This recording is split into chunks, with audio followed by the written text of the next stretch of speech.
WBOK New Orleans.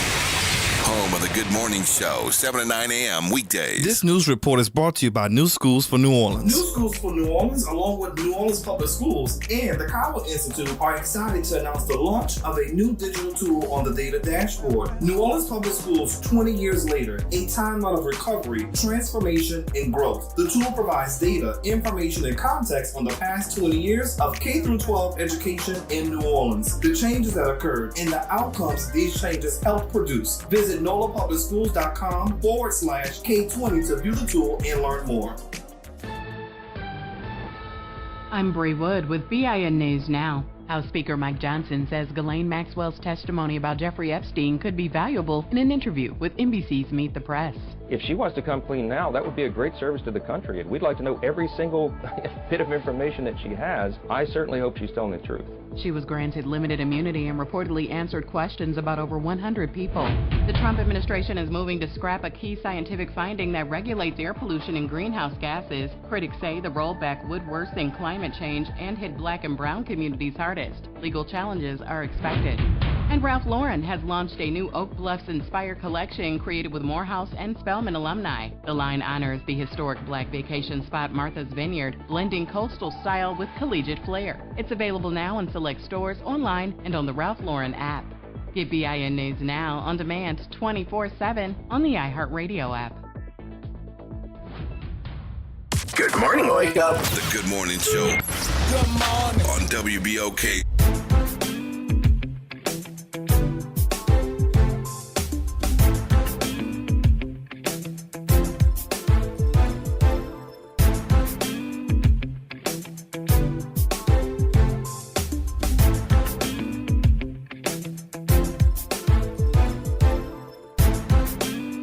Wake up, New Orleans. Happy Monday. Welcome to the Good Morning Show. I am your host, Dr. Ashanta Wyatt. Shout out to my super producer, Nyron Sanders, and my co-host, Will Sutton. It is Monday, and it's been quite the weekend. I wanna start by saying what I said Friday, because it just has to be said. But there was a time when WBOK was going to host a candidate forum. I was going to moderate them. Things have changed, and I, on Friday, decided to make the decision to cancel the forum because there are a number of forums happening simultaneously, and we did not want to strip anyone of the opportunity of availing themselves to us to discuss their platforms with us and to bring you the pertinent information that you need to know so that you can make an informed decision. And so I am actually revamping the way that that's going to look. And I'm going to reach out to each candidate individually. Some of them I have already done so, and the rest of them I will this morning, to let them know of the change directly so that no one can be out of the loop. So instead of the forum that was supposed to be hosted by WBOK at Dillard University in George's Auditorium, we're going to revamp it, and I'll get you all of those details as soon as they become fully available. But you will hear from me today personally by way of your campaign or directly with you. But I'm going to let you know of the change and what that looks like moving forward. And I'm hoping that each of you will agree to come and converse with us here at WBOK so that we can learn directly from you about what you intend to do in the role that you're seeking to make this city a much better place. So I wanted to, again, apologize for that, fully take responsibility for it, and I'm going to make it right, and you'll hear directly from me as to what that will look like very shortly. But in the interim, there is a Council District E forum that is happening tonight. Doors open at 5. The forum will start at 5:30. It is taking place at the TEP Center, 5909 St. Claude Avenue. That is being hosted by Step Up for Action. Shout out to Step Up and their forums that they have put together. So today at the TEP Center, 5909 St. Claude Avenue is Council District E. That is a major one. As we all know, that district incorporates the 9th Ward and New Orleans East. And so it's a big deal, y'all. On the 25th, we heard from the mayoral candidates, and today we will hear from the Council District E candidates at the TEP Center, 5909 St. Claude Avenue. Doors open at 5. The forum will start at 5:30. And so hopefully I see you there. And on tomorrow, at Blessed Trinity Catholic Church, 4230 St. Broad Street, you will hear from your sheriff candidates. So today, Council District E. Tomorrow, the sheriff candidates, you will hear directly from them. I'm excited either way. But please note that, and if you know someone who's running for office and you might not know if they know that the WBOK Forum has been revamped, it will not take place today and tomorrow as previously scheduled. We're going to make way for Step Up in their forums that they're hosting today and tomorrow, but I will revamp that. We will get an opportunity by way of WBOK to hear from all of those individuals who are seeking public office. So I will reach out personally. It will happen. If you have not heard directly from me just yet, you will today. So I just wanted to get that out there. And at the top of the 8 o'clock hour, we'll hear from our friends at GNOF, GNOF. We'll hear by way of the CEO. There is a Tiger Stadium preseason ticket raffle. That sounds like something I want to be a part of. I love sports.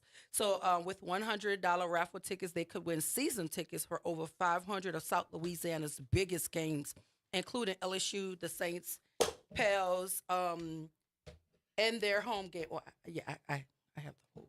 I have it. Thank you. Appreciate it. You but it's D. It's D tonight. Well, mine says E. What's going on here? So okay. I'm gonna no, thank you for that. I'm gonna reach out to Step Up because Will has a document and that's online, right? Yeah. It says E. I mean, mine says E, but his says D. So I'm gonna reach out for clarification. But either way, there is a forum happening tonight at the TEP Center. It will either be Council District E or Council District D. But I'm gonna clear it up because I'm definitely looking at something that says E, and Will is definitely looking at something that says D. But either way, there will be a Council District forum tonight at the TEP Center. Doors open at 5. Forum starts at 5:30. That address is 5909 St. Claude Avenue. I want to get that clarified because that's a huge difference. So we need to figure out if we are going to hear from the because that's going to determine the folk who are going to come. I mean, everybody wants to hear from their council people, but if you're in the area of that encompasses DRE, you want to make certain that you're in the right forum. So we want to clarify that, and I'll definitely get that back to you. But we'll hear from Jay at the top of the 8 o'clock hour. And at about 8:20, 8:23, we'll hear from Pastor Gray and Paul Mack talking about intimacy, romance, and sex from a biblical perspective. Uh-oh. Oh, child. Uh-oh. It's getting gooder and gooder. Now, are you ready to talk about intimacy, romance, and sex from a biblical perspective? I don't know. We're going to see. We're going to see. But yeah, I'm gonna reach out and get the clarification on that. But in the meantime, there's a story that broke, but we were not on the air at the time, and I absolutely wanted to engage in this conversation because on the 25th, on Friday, we heard that a New Orleans inmate was mistakenly released from jail, and I've heard directly from the sheriff. By way of the presser that they had. And I actually saw the sheriff at an event that I'm also going to talk about, the K20 Black Tie Gala that is to commemorate the 20th anniversary of Hurricane Katrina. And so apparently there was a clerical error, and this error released a New Orleans inmate mistakenly.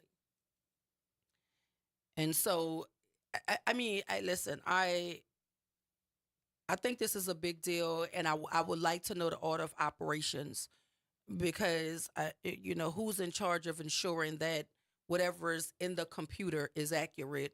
Who's in charge of making certain that when they're getting ready to release someone, I'm certain there's stages before a person can be released. I'm certain more than one set of eyes has to look at this thing before someone comes out of jail. And so this was a big story on Friday. We didn't get an opportunity to talk about it because by the time the story broke, we were not on air. But I absolutely wanted to add some commentary to this because, again, I have questions, and I am curious of how this unfolded. There was a presser for it. The sheriff took full responsibility as the leader of that organization. But there's some questions that must be answered. It says in Battle Orleans Sheriff Susan Hudson publicly apologized Friday for another security lapse at the New Orleans jail after her office mistakenly released the wrong detainee and what she described as a clerical error. Khalil Bryan, 30, was released Friday after Hudson's office mistook him for a person with the same last name who was slated to leave the lockup. So even though, folk can have the same last name, Bryan is not, a Smith or a Johnson. Bryan, no T, it's not Bryant, it's Bryan, Bryan. That is why we have other identifiers like birthday, age, address. Like, isn't there like First a whole, name, middle like, initial, or yeah, middle name? I'm just trying to understand if we are just looking at folks' last name and then we're like, oh, he's slated to leave, let him go. I can't see that being that simplistic. And so what can feel like an error starts to feel very intentional to me. And I've been saying this for quite a while. I really want to understand what's happening over there. I really want to understand that, because telling me it's a clerical error, yeah, a clerical error is like putting the wrong date on something, and you might have to use the little liquid whiteout and change the date, or you might have to just go in the computer, change the date, and reprint the document. I don't know what you have to do, but to release someone who's not slated to be released because he shares the same last name as the person who is supposed to be released, that's an issue. And then there's a timeline issue. WWL reported that the mistake was made at 1 a.m., soon after 1 a.m. The notification came at 4:15 p.m. That's a long time.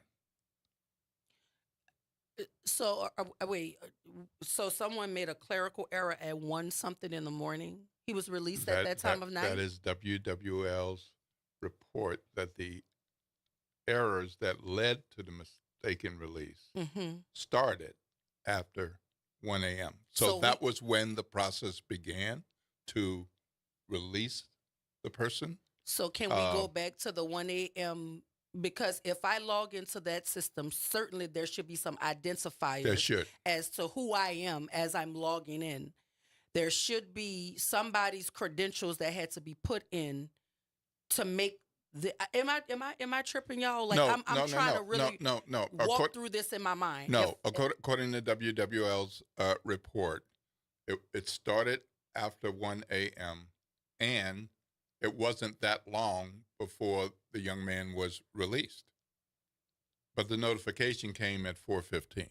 In other words, what you're saying would seem to be the right way to do it. A person or persons going through the process to make sure they have the right person who is being released. That person is released. The mistake is discovered sometime after 1 a.m., but the notification came at 4:15 p.m. to the public. Yeah, I get that. I heard that very clearly, but there should be some way to identify Absolutely who accessed the system at 1 a.m. and who called up who made someone by this name versus that name. Absolutely. Because whoever did that, I want to know from them, like, who hands you, like, there should be an order of operations, right? I just want to know that, because I think this is when we minimize things to clerical errors, they seem trivial. This is a huge deal, a very huge deal. And I don't know. I think that the sheriff has some decisions to make in her role. Something is happening over there that cannot be explained away.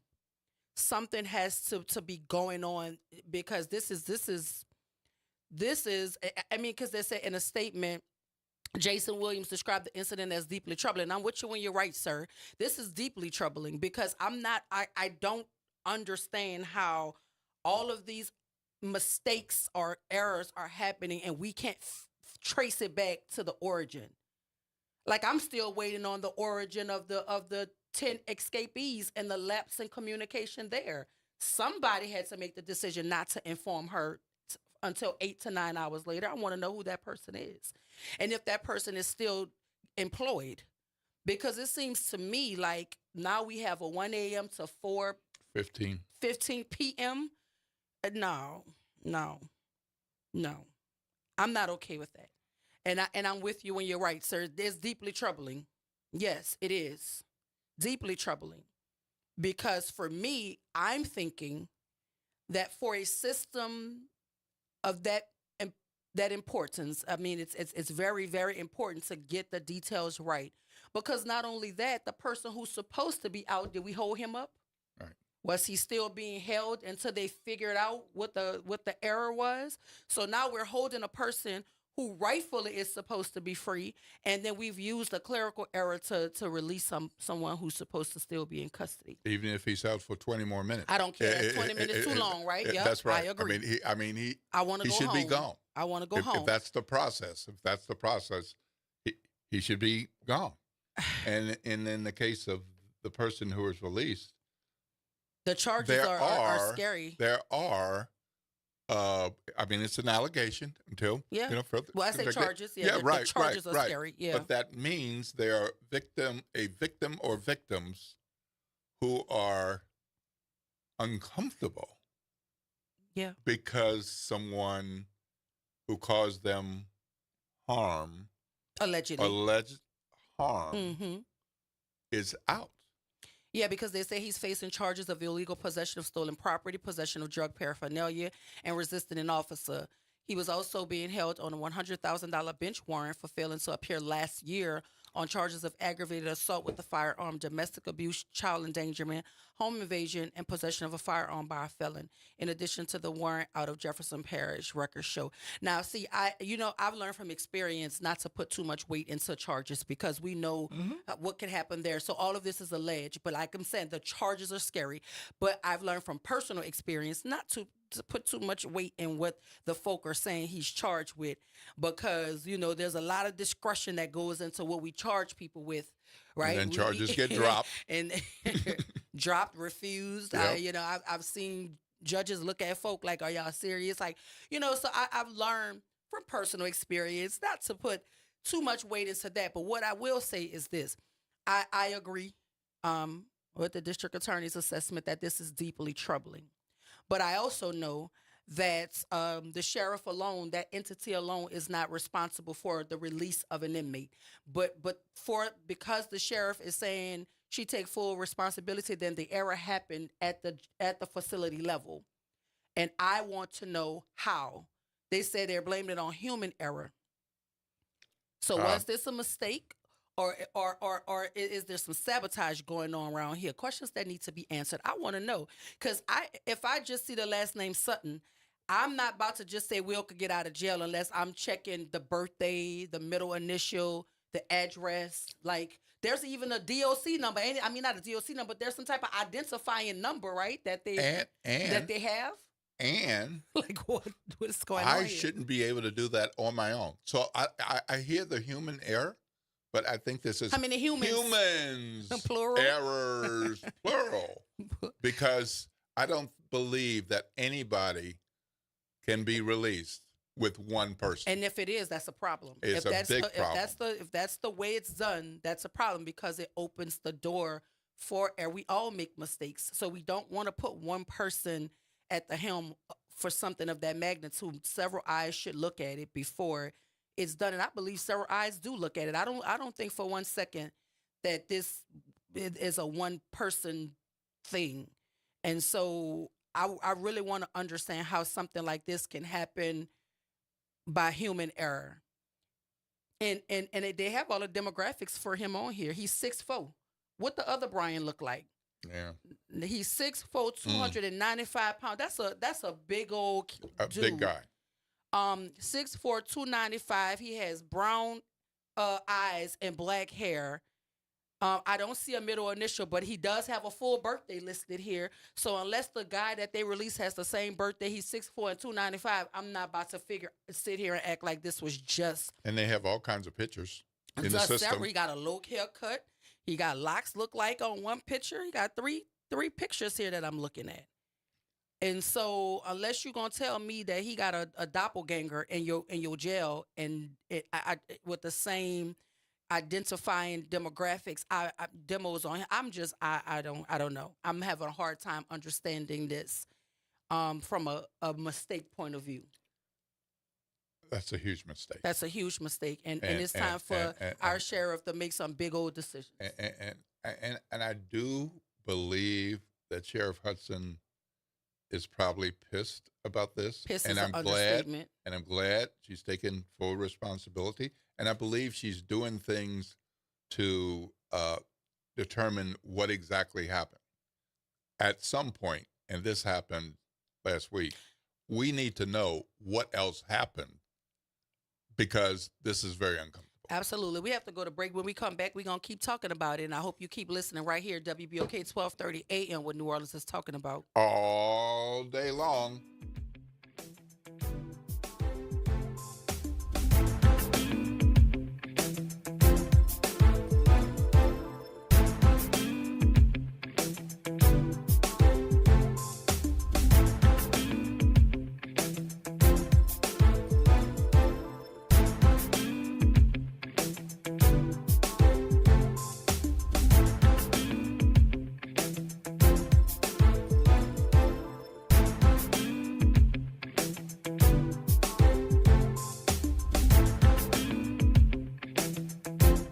Good Monday morning. I'm Daryl Forges with WDSU News, and here's your headlines.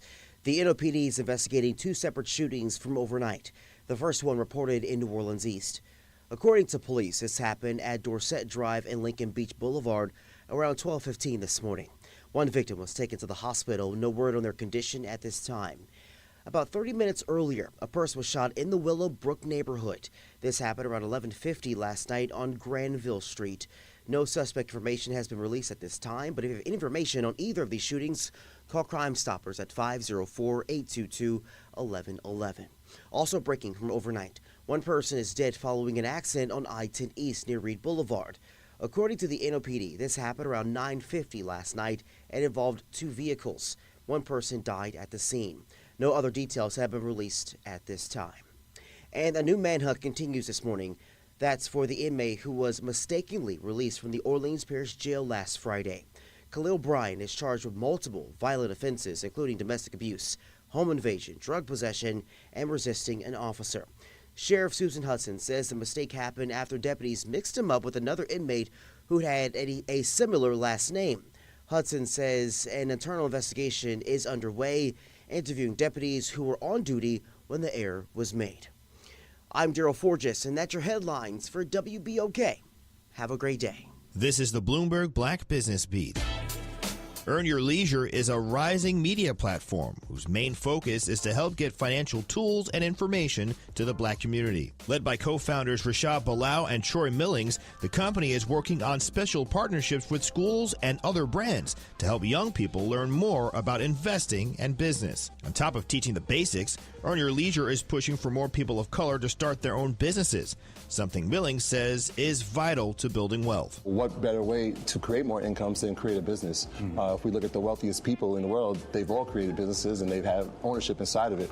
And so, we've seen mom and pop shops inside of our communities, and now it's time to figure out how do we scale, how we create businesses that scale, and how do we create more wealth for not only our families from a generational standpoint, but our communities as a whole. While the number of black-owned businesses has grown over the last few years, they still make up a relatively small share of overall businesses in the country. I'm Bloomberg's Justin Milliner on the Black Business Beat. Pro Savings Days doorbuster deals are on at Lowe's. My Lowe's Pro Rewards members save an additional $120 on a GE 21.9 cubic foot top freezer refrigerator. Plus, members save $70 on a Bosch hammer drill, now only $99. Not a Pro Rewards member? Join for free today. Lowe's, we help, you save. Valid through 7/23 while supplies last. Selection varies by location. Loyalty program subject to terms and conditions. See Lowe's.com/terms for details. Subject to change. Here's Comedians and Sketchers Getting Comfortable, presented by Hands Free Skechers Slip-Ins. Hey, I'm Bobby Slayton, and I'm here with my pal, comedian, and Skechers ambassador, Mr. Howie Mandel. Why did it take so long to invent something as amazing as slip-ins? I know it seems simple, but it took Skechers to invent a better pair of shoes. Yep, with Skechers Slip-ins, you just step it and go. You don't have to touch your shoes. And by the way, Slip-ins are for the whole family, men, women, and kids. In all your favorite Skechers styles, find Skechers Slip-ins at a Skechers store, Skechers.com, or wherever stylish footwear is sold. New Orleans, are you ready? A fresh voice in the city is here, bringing you the beats, the culture, and the stories that matter. From local music and food to real talk on what's happening in the streets. We've got you covered. Stay tapped in. Follow us on all platforms at WBLK 1230 for the latest updates and exclusive content. Your city, your culture, your news. Don't just hear about it, be about it. Follow WBLK 1230 now. Welcome to Chemical of the Month by the community scientists at Rise St. James. This month, we spotlight phthalates, chemicals added to plastics, especially PVC, to make them more flexible and durable. But there's more. Research shows phthalates may disrupt hormones, affect reproductive health, and contribute to environmental pollution impacting our communities. Join us as we explore how these additives shape our everyday lives and the world around us. For more details, visit risestjames.org. Empower your knowledge with Rise. Feeling stuck in your job? Dreaming of something more? It only takes one step to change everything. With the Urban League of Louisiana Skill Up Louisiana, you can train for high-paying careers in wind, solar, hydrogen energy, automotive, cybersecurity, AI, and more. This isn't a job, it's your future. A new career starts with one step. Your future is waiting. Visit urbanleaguela.org/apprenticeships to learn more and apply today. Making a difference in the community. WBOK 1230 AM. Good morning, Wake Up. The Good Morning Show. Good morning. On WBOK.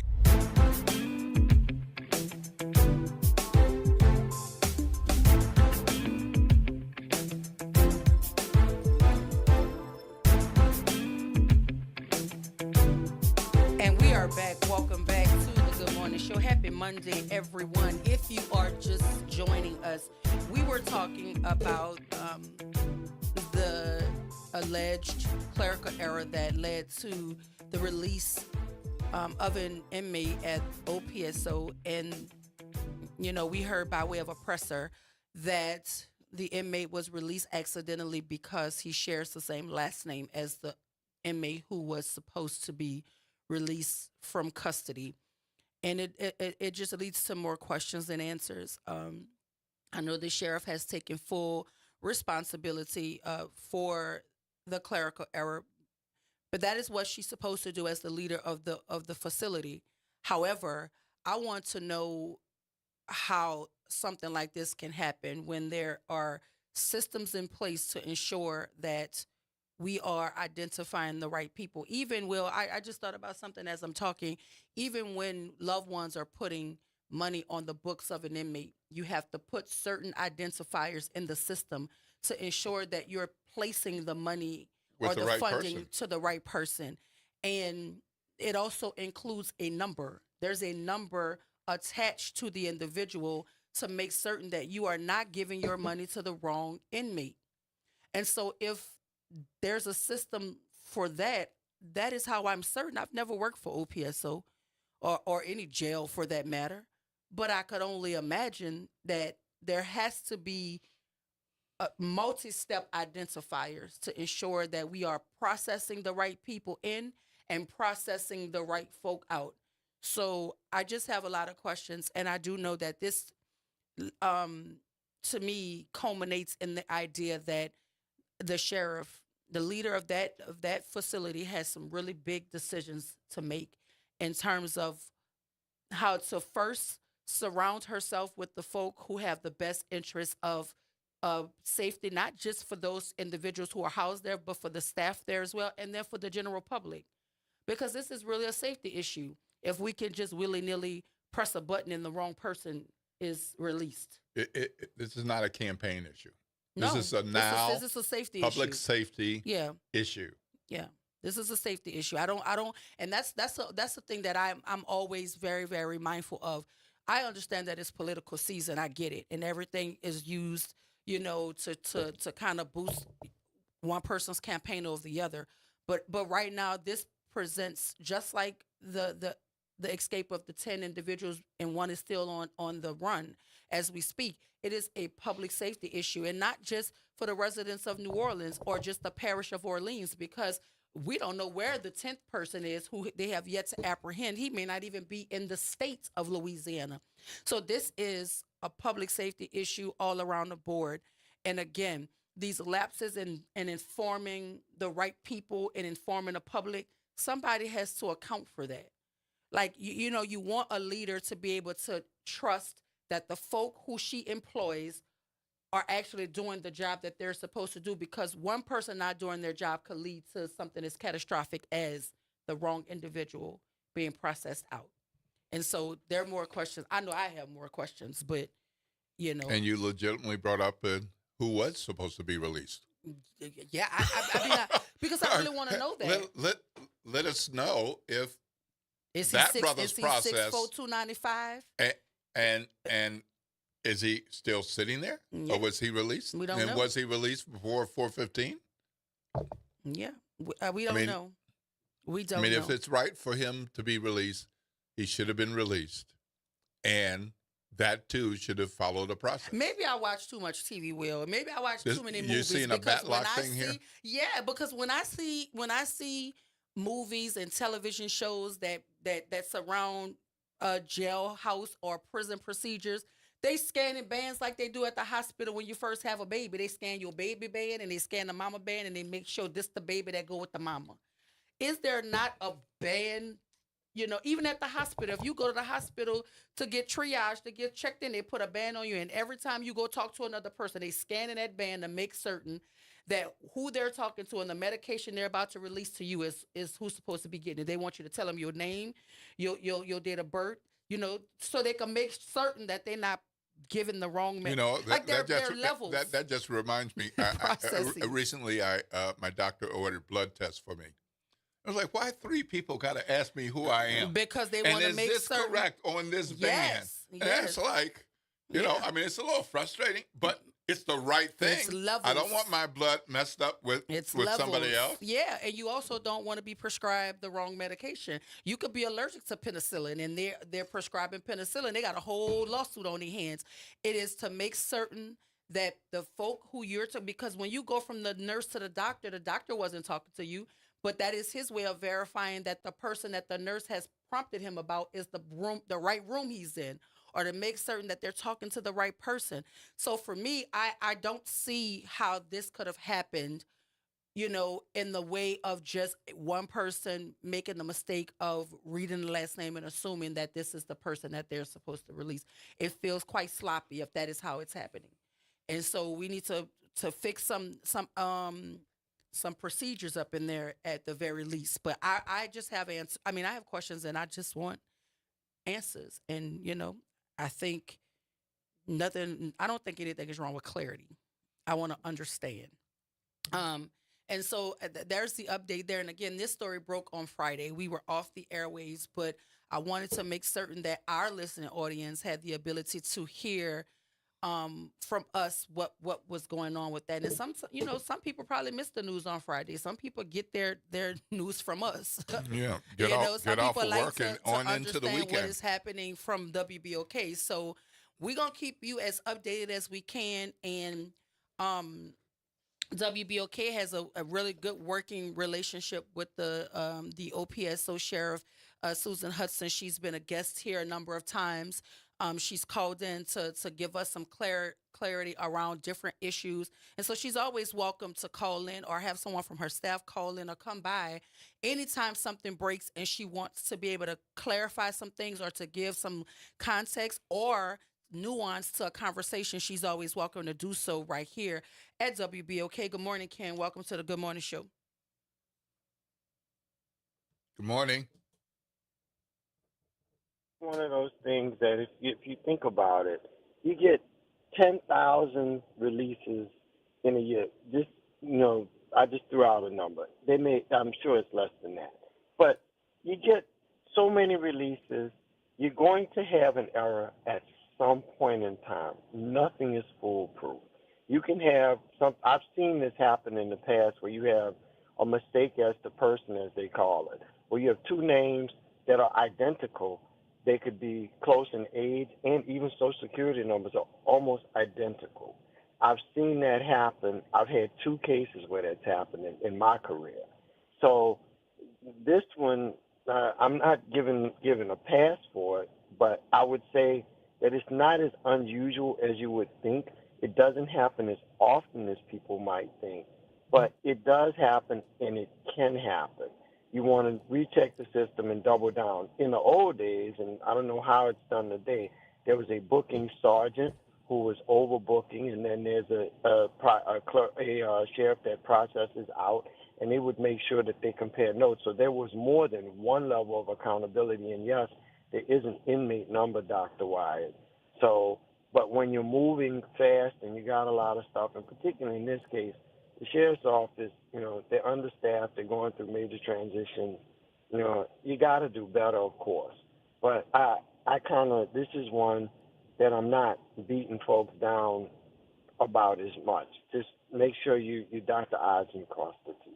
No, I don't want to beat anybody down, but if I know that my boss is under an extreme microscope and she's in the deepest pit of fires at the moment for a number of reasons, aside from it being election season, if I understand that, then we gonna dot our I's and cross our T's multiple times, because we can't afford another hit. We can't afford another news story. And the only thing that I could imagine is, that's why I asked the question, are we really talking about accidents, or are we talking about sabotage? Because there could be no way back to back to back like this, we're just being that careless, or that we do no mistakes, and nobody's perfect. Nobody, let me tell you something. I went to to throw away some stuff out of my cabinets last night, and I had to think, was it 2024 or 2025? Because I found something with a 2024 date on it. I was like, certainly it's not still 2024. It's 2025. We 7 months into 2024, and I still had to take a moment and think about that. Because, we have lapses. I have brain clogs all the time. I make mistakes all the time. I've not met a perfect individual. But if I know that my organization is under fire, if we cannot afford another mishap. There are going to be mistakes that are outside of our control, but nobody's going to see it like that, because it's going to just couple it up on the previous mistake. But for something like this, where you have levels of ways to identify people, it's not enough to just tell me that the person shared the same last name and that's how the mistake happened. And I know the sheriff didn't process them out herself, but we know she's going to take the blame for it, and she's going to ultimately be responsible for it because she's the boss. And so for me, I'm not about to keep on letting people make me look as if I cannot do my job effectively. Some things will have to be start to move around, because I don't like the way this looks. And then this time lapse. That we can't. How do you explain that? How do you explain it? I don't like how it looks. I don't like how it feels. And I've been saying from the very start, something in the water ain't clean here. It don't smell right. It don't feel right. That's just my big opinion, not fact. That's just me. I'm sharing my opinion. But I agree with you. I don't want to beat anybody down. Cause separate and apart from everything else, this is just a mistake. But when you put this in the pot with all of the other things that have happened there recently, we're not talking about things last year or the year before. Recently, it builds people's case that she is incapable of leading that organization. And I don't agree with that. And I don't agree with dogpiling on folk. I do not. But if you gonna continue to put me in a position to have to keep defending my competence, I'm gonna get rid of you, whoever you are. Or in plural, however many people it is, because you're not about to keep making me look incompetent. I don't like it. It don't smell right to me. That's just my opinion, though. Am I still on? Yes, yeah, you are. You're here. Yeah. Okay. So to say this, if you Google, you'll find multiple inmates across the country where this has happened before. In fact, there was another place where the guy was a convicted killer, and he got let out. And you're right about what's going on in terms of the sheriff having issues. She's got issues. no doubt, that are going on there. I'm just saying this is one that, it happens. And like I said, when I say substantially similar names, identical names, birth dates that are within the same year, and social security numbers that are that's what Ken, minor those are the digits questions off. we were asking, because then that would make sense to me. Yeah. If you've tried every I've level seen of identifying this person and all of these things match, and it was just some, that's what I'm talking about. Let me be very clear too, though. This is in no way an indictment on the sheriff or attacking her, because again, like I said, she doesn't release people. She doesn't go in the computer and that's not her job. She runs the facility, the whole thing. There are people who are put in positions to do a job.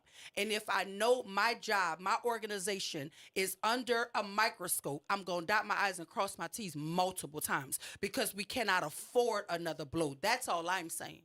And it seems to me like there are not enough people thinking about dotting the I and crossing the T multiple times. That's the problem. I don't like how this looks. And it doesn't look well, and that's all I'm saying. And it's a story that's in the media, and we're talking about it. But I absolutely do not believe that this is a bold statement to say she's not doing her job well, or she's incapable of doing her job. I'm just saying there are a multitude of ways that this could have, and I get that it happens all the time, all across the country. I'm not negating that. But we have to be very careful when we know that we are under a microscope, that we are in the media for all of the wrong reasons as of late. So we need to make certain that our I's are dotted and our T's are crossed. And guess what? I'll get somebody else to look at it too before I actually make the decision, because I want another set of eyes on it, so I can make certain that we've done the checks and balances to be able to say, well, we checked this, we looked at that, it was just a mistake. That's all I'm saying. That's it. Yeah, well, I'm for it, and frankly, I think this: the sheriff is there for some length of time that she needs more money, more people. I mean, they just raised the people's pay from like $12 or $13 recently. I mean, what are you gonna get for that? Let's be real about that. So, to that end, I just hope everything straightens out. We'll hear more about it. Thank you for having me. Thank you, Ken. Appreciate Love you. to show up at some point in some time, and thank you. Let's do it. Have a blessed one. Look, I enjoy discourse and the WBOK listening audience. I haven't had an opportunity to engage in the chat yet. I haven't seen it, but I'm certain that the chat is going up. And I'll look at it and bring some of the commentary to the mic. But I just want to be, just very open and transparent here. Like, I want to see all of our elected officials who are holding court on behalf of the city of New Orleans do well. I want them to do well. I want the city of New Orleans to do well. It does us no favors when any of our entities struggle, because if the OPSO struggles, then it becomes a safety issue for the citizenry, right? If the DA's office struggles, it becomes a safety issue for the citizenry. If NOPD struggles, it becomes a safety issue for the citizenry. I don't want any entity to struggle. And all of these people have very hard jobs. They're doing jobs that not many of us will sign up willingly to do. So I respect it. And I pay, tilt my hat when it's great. But when there are conversations that can be had to be able to get to a solution of how we can make things better, then we have that conversation. And I don't proclaim to have the answer to anything. We're just this talk radio. We're talking about it. And so for me, I want to see all of our leaders do well from the top down. I want to see good leadership, and I want to see leadership that honors what the citizens of the city of New Orleans want and they deserve. And that, to me, is the whole reason why campaign season and election season is so important. Because then the power is in the hands of the people to do what we believe is best for us by way of voting. But once folk are in office, whether we voted for that person or not, we have to support the office and make certain that they have the best opportunity to represent us. And when things make the media, it's open for conversation and discussion. And this is no way an attack. I want to be able to have conversations that lead to positive outcomes, because, again, I'm going to say it again for those folk who probably only listen to 3 seconds of the commentary. I do know that the sheriff is not personally going into a system, making a decision on who gets released. I know that. But ultimately, everything that goes left, she has to take accountability for it and responsibility because she's the boss. But in her taking accountability and responsibility, she also has some big old decisions to make. I see you, Pop. We got to take a break. But I miss you and I want to hear from you. So as soon as we come back, I'm going to hit that button and we're going to talk about it right here at WBOK 1230 AM, what New Orleans is talking about. All day long.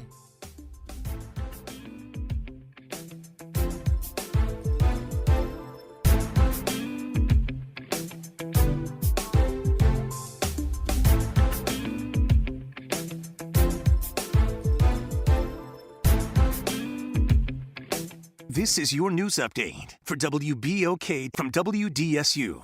For all your news and weather, watch WDSU News, New Orleans' leader in live, local, late-breaking news. Today at noon and 4 p.m. Today is a WDSU first warning weather alert day. An extreme heat warning is in effect as highs reach the upper 90s, feeling as hot as 114. Stay hydrated and limit time outdoors. Rain chances stay low today. Highs Tuesday will also reach the upper 90s with a slightly better chance for storms. Scattered storms expected by Wednesday on into the weekend. From the WDSU First Warning Weather Center, I'm Raven Richard. Tune in to The Monitor's Mic, where we talk about oversight, policing, and you. Hosted by the Office of Independent Police Monitor, we're here to shine a light on policing issues that matter, from real-time policing updates to in-depth interviews. Every Friday at noon on WBOK. Got unpaid parking or camera tickets in New Orleans? Here's some good news. Through August 31st, you can take care of them without paying late fees. That's money back in your pocket. Just go to NOLA.gov/no late fees to see what you owe. You can pay all at once or sign up for a payment plan and break it into monthly payments at no extra cost. That's NOLA.gov/no late fees. NOLA.gov/no late fees. Don't miss out. This offer ends August 31st. Good morning, wake up. The Good Morning Show. Good morning. On WBOK.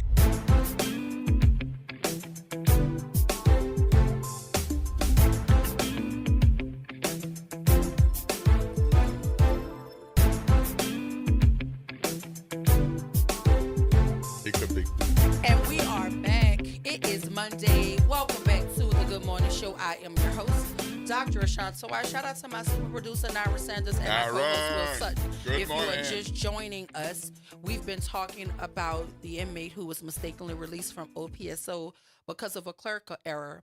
And we've had one caller, Ken Jones, and he was giving us some layers to the conversation, letting us know that this phenomenon is not exclusive to OPSO. I absolutely agree with that. It happens all the time. But, my slight pushback on that was simply like, if we know that we are under a microscope, if we know all eyes are on us, if we know folk are looking for the next thing to grab onto, we gotta be more vigilant and diligent about how we handle our business, especially because it's going to reflect poorly on our boss if we don't get this thing right. That's the only part that I want to be clear in saying here. Was it a clerical error, or was there some sort of intentional sabotage? Because that's what it's starting to feel like to me anyway. And I'm not afraid to say that. That's what it feels like to me. I'm just a regular citizen, regular degular, having an opinion about what's in the media. I just happen to be the host of the morning show, but I'm regular degular, and I just have questions. And I think most regular degular people have questions. Hey, Pop. Good morning. Welcome to the Good Morning Show. Good morning, Dr. Wise and Will Sutton.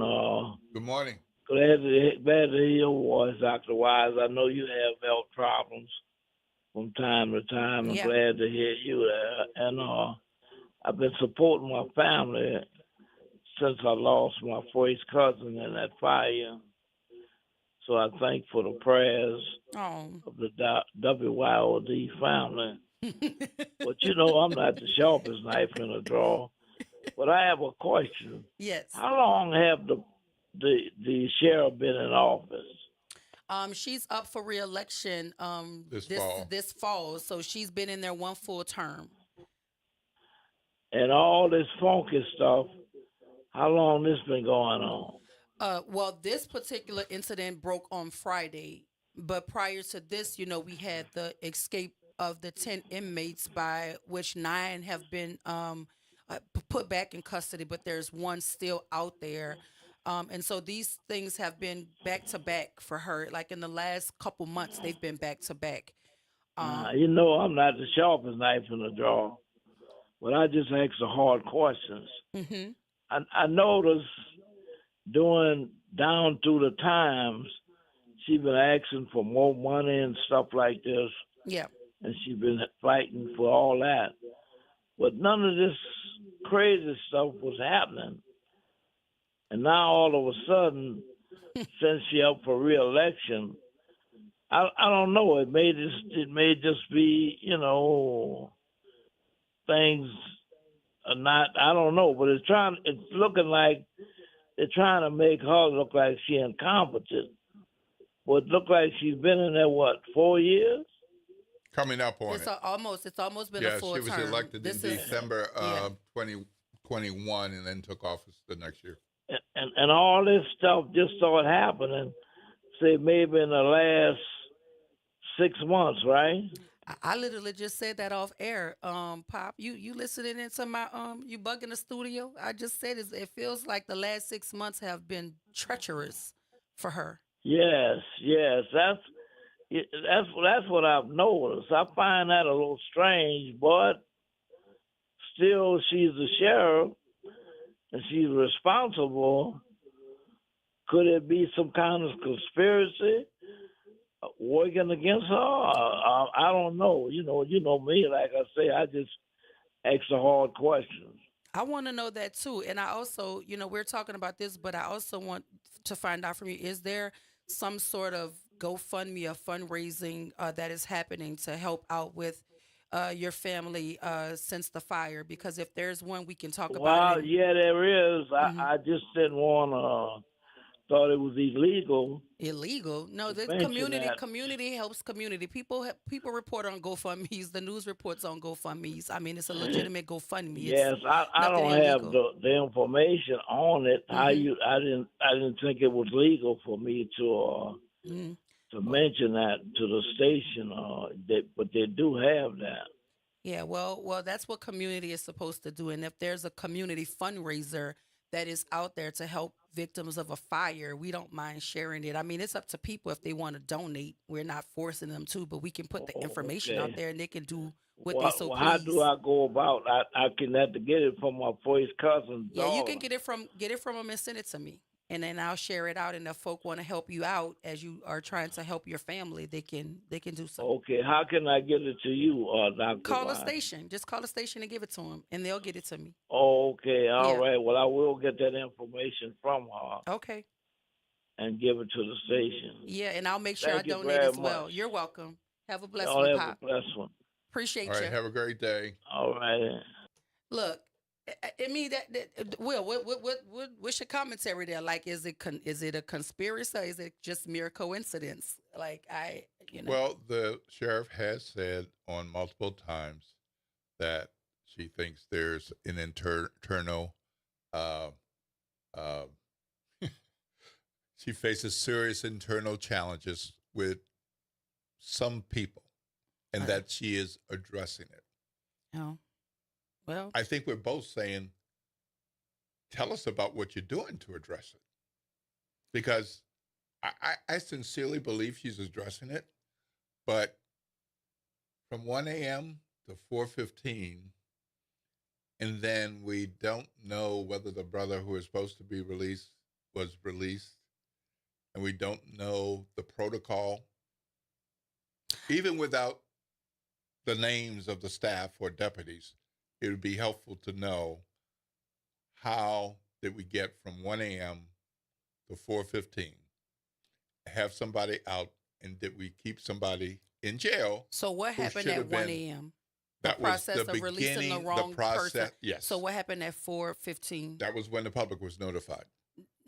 So I would assume I want to hope that wasn't when Sheriff Hudson was notified. No. She wouldn't. I hope not. I hope they didn't play in her face like that again. But what I do know is there are a number of things just by way of investigations that certain officers can't talk about at certain times. Certainly. But I think the basis of this particular commentary that I'm having is, all I want to know is, what is the procedure for doing this? Is because to me, and again, I've never worked in a jail, so I won't even begin to think I know what I'm talking about. That's why I'm asking questions. But I just want to know if there's a system where when it's time for an inmate to be released, they go into a system and the person's face comes up, all of his identifying things like birthday, name, middle initial, all that stuff, inmate number, all of that comes up. I just want to know if that's happening, because again, sometimes it takes a mistake to realize where we need to fill a gap at. So maybe if that's not the case, then we can figure out how to improve the system so that a mistake like this doesn't happen, because mistakes ultimately will happen no matter how great your system is. But when you are under this sort of scrutiny, we cannot afford to make a mistake that we could prevent on our end by going through a number of checks and balances to ensure that the person who is supposed to be released is the person we're releasing. Right. And I'm going to say it again for those people who like to listen to 3 seconds and think they know what the conversation was about. The sheriff does not personally release anyone. And I don't even know, I could almost go out on the limb and say she wasn't even at work when this started to unfold. She's not at work at 1 Shouldn't a.m. be. I hope not. But something is happening when she is not physically on the grounds. Who's in charge? That's the first question, in my opinion. Who's in charge? That's a good question. Because seems to me like every time she's not on the grounds, these things are happening, because that's what happened with the inmate escape. She wasn't at work at that time. So who's in charge, and what are the checks and balances? Like, we're talking public safety now. Like, I don't care nothing about what is happening for brownie points with an election. What I care about is that the people we have in positions to represent us have the best opportunity to be and do their best in their roles. And if it were, anybody else in the seat, I would be saying the same thing. Like we need to understand what is happening internally that keeps allowing these sorts of, to me, it feels sloppy things to happen when we're already being punched on. Like, we're already like trying to duck and dodge, things because we're under intense scrutiny. That's all I'm saying. I want to understand how this happened, and that way we can figure out how not to allow it to happen again. There were people mistakenly released in the context of not having the ankle monitors in November and December of 2023. That made the local news. Did not make the national news. But because we had 10 people escape that's what recently, I'm saying. Now it's a different any incident is being reported nationally. And by the way, 10 people escaped, and this is at the same place. And that's what I don't like. I don't like that. It doesn't look like, it doesn't feel right. And it's just something in the water ain't clean. And I'm gonna keep saying, and I've been saying it at the start of this thing. And this is not to excuse accountability or anything. It's to just simply ask, what are the order of operations? Who's in charge when she's not there? Who's making this decision? Who went into the system to say this is the right person? Certainly the paperwork was printed and handed to somebody else. Somebody had to go unlock the cell and let him out. And you know what I mean? Like, it was so many things that had to happen before he actually touched freedom. Mm-hmm. That's all I'm saying. Like, what? Listen, it's talk radio, y'all. We talk about things. We have big opinions on things. This is not us, or me. Let me say me. This is not me speaking as a matter of fact. This is commentary on a news story. And I want to understand what's happening in there and who's responsible, because she's always going to be the person that has to take the responsibility and accountability for it, because she's the boss. But somebody somewhere their handprints are on this thing as well, and we want to know how this happened. That's it. And if a head is gonna roll, it should, because something about this is off, and it's not the math ain't mathing. The math ain't mathing. We got to go to break, but when we come back, we're gonna talk about the premier season ticket raffle, where $100 can win you season tickets for over 500 of South Louisiana's biggest games, including LSU, Saints, and the Pels home games. Right here with GNOF CEO Jay. We'll talk to him after the break. Look, y'all stay with us right here, WBOK 1230 AM, what New Orleans is talking about all day long.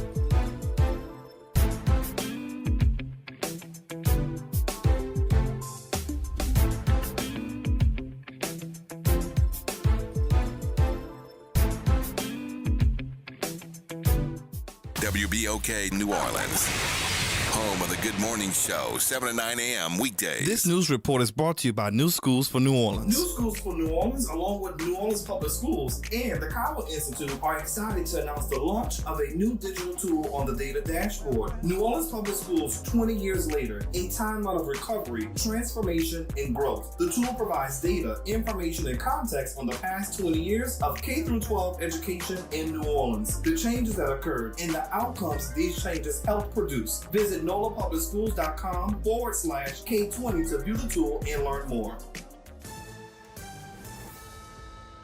I'm Bree Wood with BIN News Now. 11 people are recovering after they were stabbed at random at a Traverse City, Michigan Walmart store on Saturday. A black man, Derek Perry, held the man at gunpoint until police arrived. Multiple citizens, including one who was armed with a pistol, were confronting the male suspect in the parking lot, preventing him from harming further people. Grand Traverse County Sheriff Michael Shea says wife 42-year-old Bradford James Gilly was arrested and is facing charges of terrorism and 11 counts of attempted murder. Black 7-year-old Samaria Farley of St. Paul, Minnesota is slowly waking from a coma after being hit by a car. Her family says signs of recovery bring hope after the crash left her with serious brain and spinal injuries. The driver stayed at the scene and was later released. And today is National Buffalo Soldiers Day, honoring the first African-American Army regiments formed in 1866. Get BIN News Now on demand 24/7 on the iHeartRadio app. Good morning, wake up. The Good Morning Show. Good morning. On WBOK.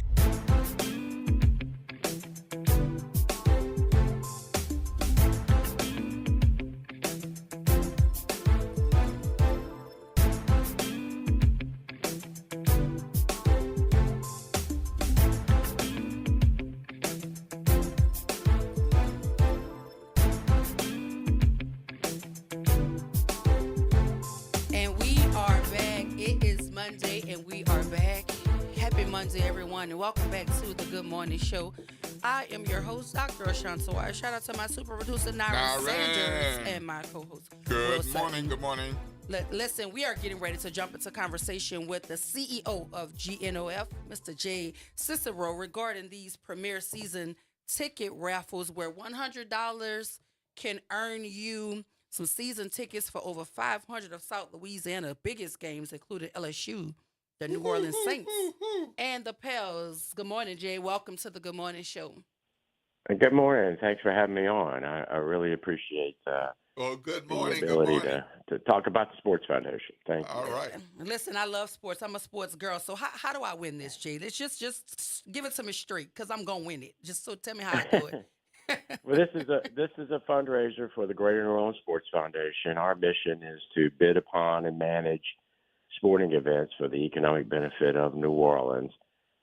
We just successfully hosted UFC 318 last weekend, which was a huge success at the Smoothie King Center, Dustin Poirier's last fight. And, we were the ones responsible for the Super Bowl and a lot of other major events that come along over the course of the years since we were formed in 1988. So It's a raffle that has an incredible amount of tickets.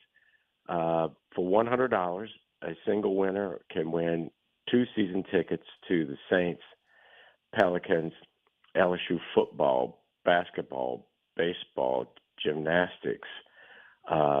They can win season tickets to Tulane, football, basketball, and baseball, including women's basketball. Women's basketball for LSU, too. Zurich Classic, rugby, UNO events, New Orleans Bowl, the All-State Sugar Bowl, and all kinds of events that are included in this season ticket raffle. But one winner can win all of these season tickets and either use them all themselves, spread it amongst their friends, or spread it amongst their work friends for the enjoyment of everyone.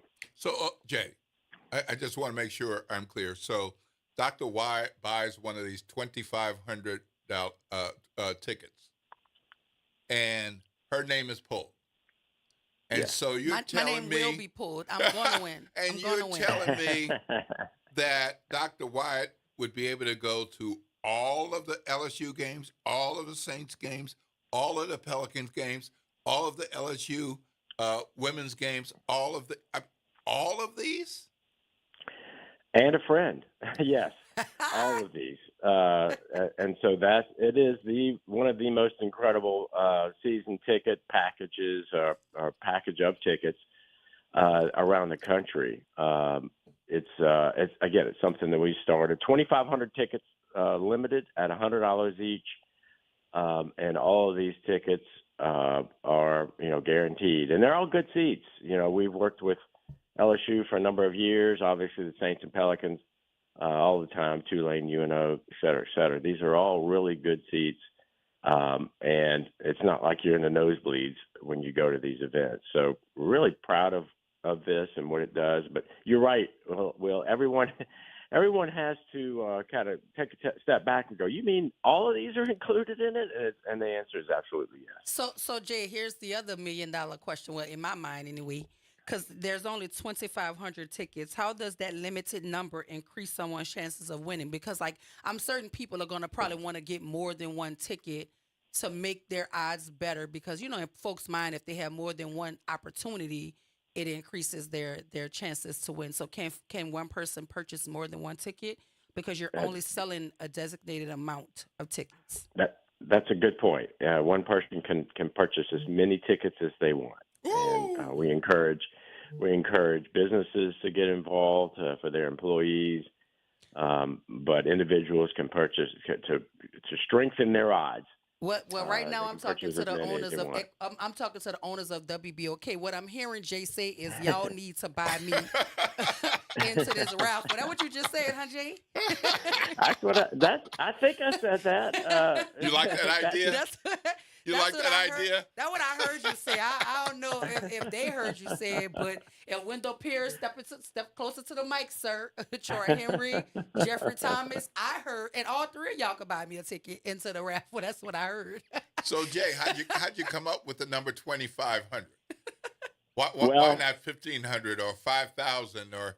I mean that really it's a lot of tickets, and you successfully raised a good chunk of money, but that enhances the odds for whoever is in that 2,500 batch. Why 2,500?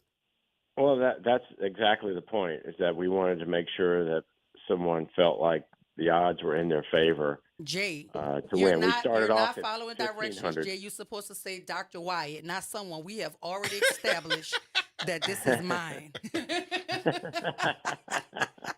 We've already established it, Jay. This is mine. No, because I'm excited about this. I really am a sports girl. I'm not joking. I love all sports. I can watch any. The only thing I don't like the UFC stuff. It's just so brutal in my brain. It's a hard watch for me. But I do like boxing. And by the way, that last UFC thing you guys put on, I really thought the guy was going to win it, and go out on top. I think that disappointed a lot of people, but it was a good fight.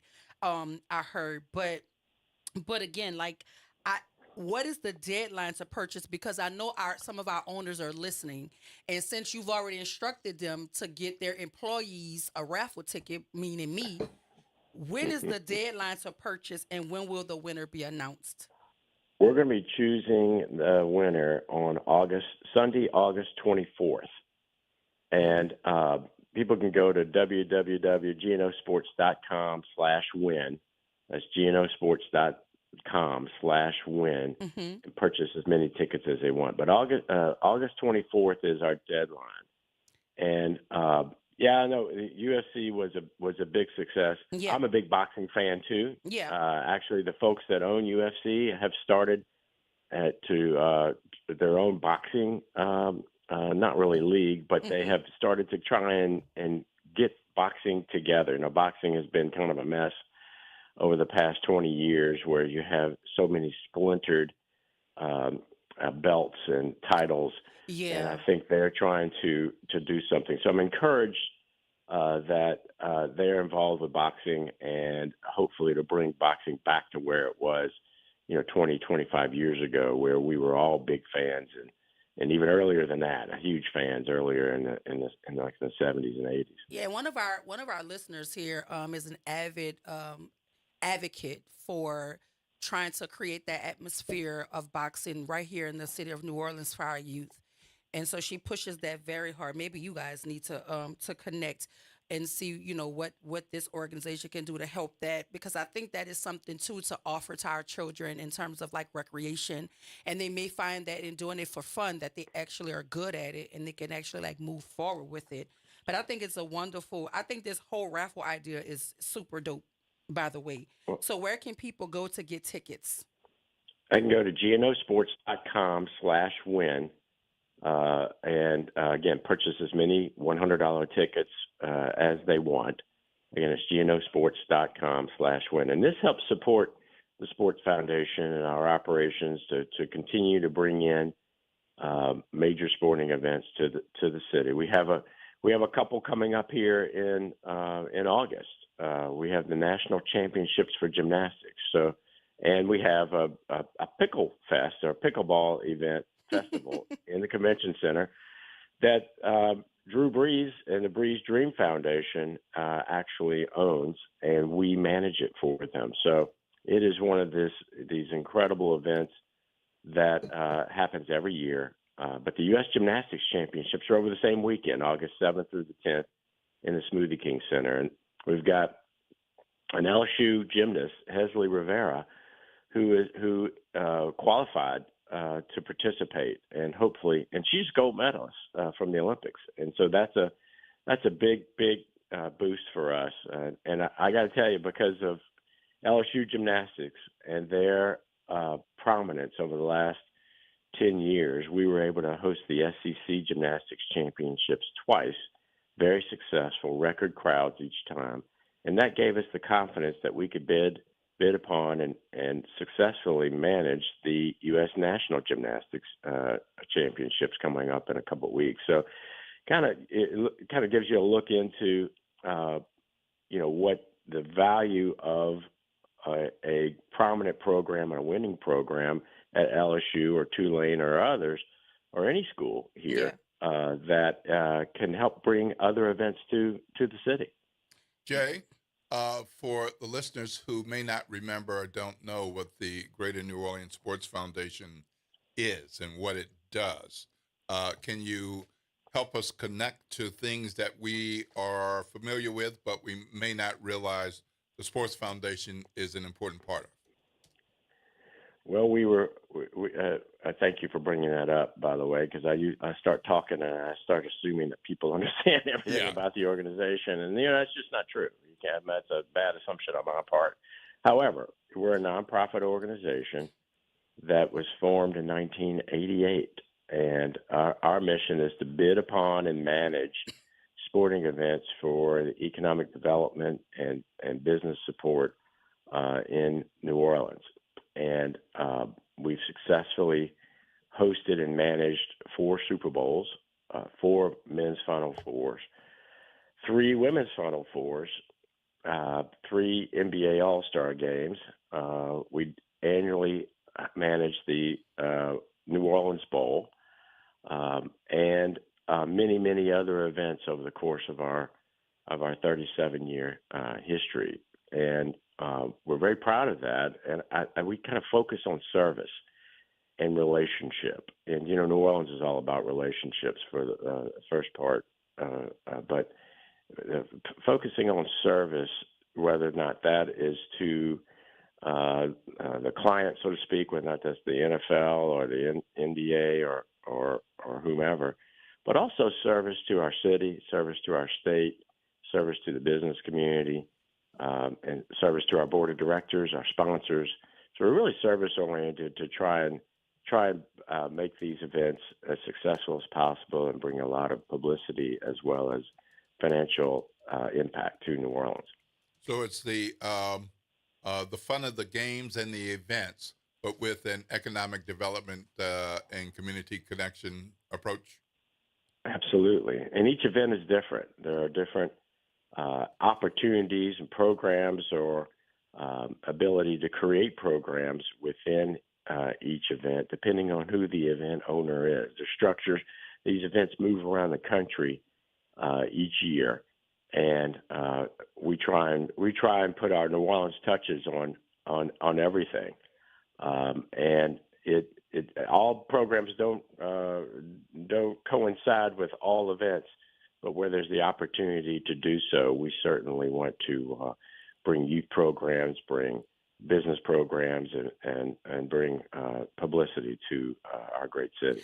So, Jay, the last time that I went to the women's college basketball Final Four, it was in New Orleans, and then we won a bid to have it during the COVID year, but it was canceled. Do you know if we'll get an opportunity to host the women's Final Four for the college women's basketball anytime soon?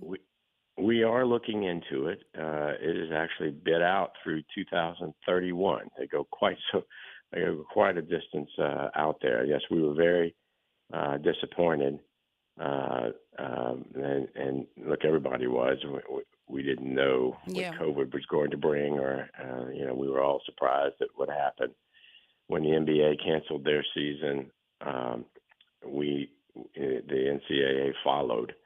And so 2 weeks before hosting the Women's Final Four in 2020, we were talking to the NCAA, and they, of course, made the decision to halt it, the right decision. And so hopefully we'll be looking at 2032 and beyond. Now that bid process starts not this year, but next year, and they'll be bidding out 2032 and beyond. So hopefully we'll get that back here again. That's way too long for us to be absent of a women's Final Four. But that's what it takes. These events are and cities are extremely competitive, especially for events that fit into an arena like the women's Final Four does, because there are a lot of arenas around the country. And so we have to be really aggressive. We have to rely on our experience and relationship with the NCAA, and hopefully get that one back. It's a fun event to do and great event. Yeah, because I'm telling you, I loved it. I had some really great seats. It was a really great experience. But I absolutely was looking forward to it for the 2020 year, because I would have been able to bring my kid with me, and then they canceled it. So I'm eagerly waiting for it to come back to New Orleans. So that was the last time I went to the Women's Final Four, when it was here in the city. But I'm looking forward to this raffle thing. I'm really serious about this, because I have two babies, and I call them my babies because they're my babies, but they're playing for LSU right now. And that's the wide receiver number 2, Destin Hill, and then the running back number 1, Aaron Anderson. Both of them are teaming back up, because they were teammates for Carr, and now they'll get to be teammates for LSU. And so that's going to be something to watch. Them on the same field again, and so that'll be an ongoing good storyline. Listen, I'm excited about it. I mean, they went to the state championship a number of times for Carr, and they missed their opportunity to earn a championship as they were going out. So hopefully they can bring some national championships to LSU together.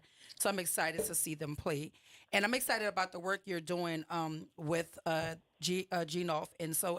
It's exciting. I didn't even know y'all were covering all of the things that y'all are covering, but this is exciting. So can you one more time give the details about this raffle, the deadline for it, when can they enter, how much it is to enter, and what you're winning? Okay, here I go. It's if I can get them all. It's if I can get them all in there. Yes. So it's 2,500. 2,500 limited number of raffle tickets sold. $100 each. Deadline is Sunday, August 24th.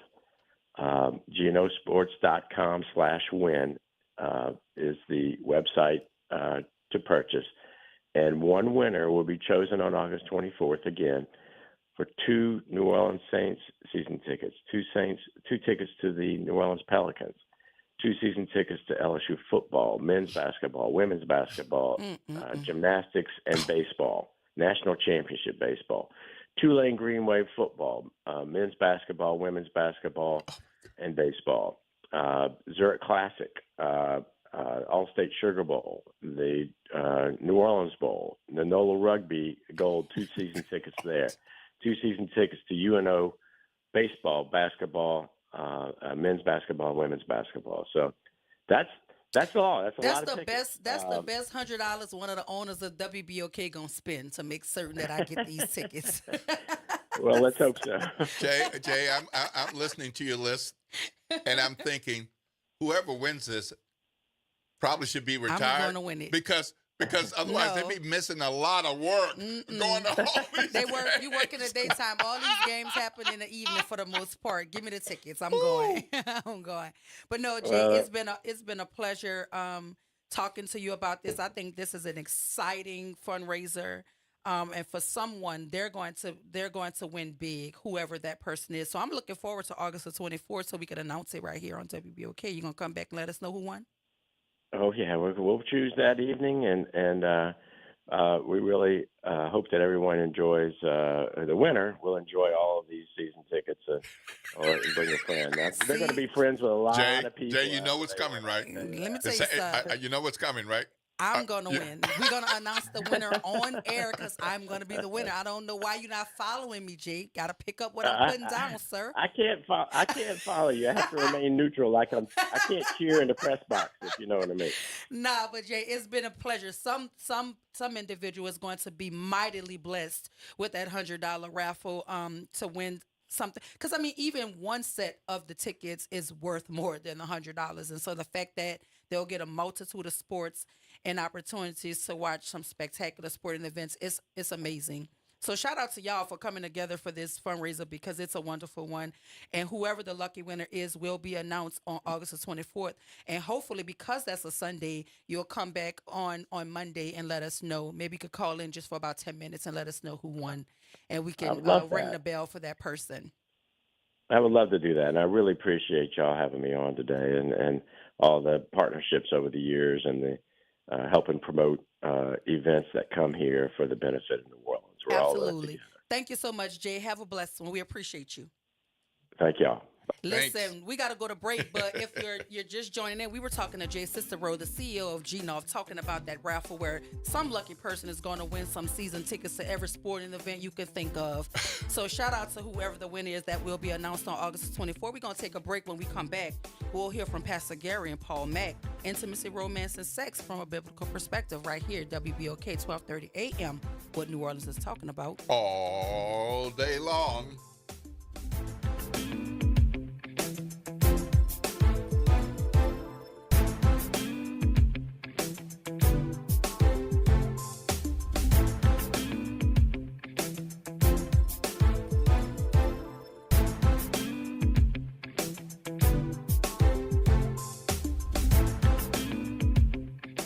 New Orleans never sleeps, and neither does WBOK. Now, every voice, every moment, and every show is in your pocket. Search WBOK Media wherever you get podcasts. Download, share, rate us 5 stars. Because when you support us, you amplify Black voices and the New Orleans culture.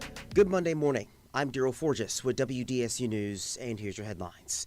The NOPD is investigating 2 separate shootings from overnight.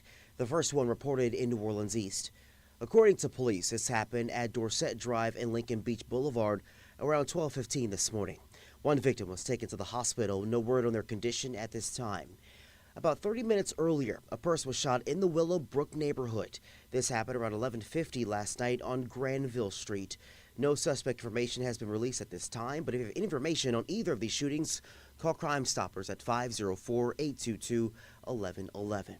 Also breaking from overnight, One person is dead following an accident on I-10 East near Reed Boulevard. According to the NOPD, this happened around 9:50 last night and involved 2 vehicles. One person died at the scene. No other details have been released at this time.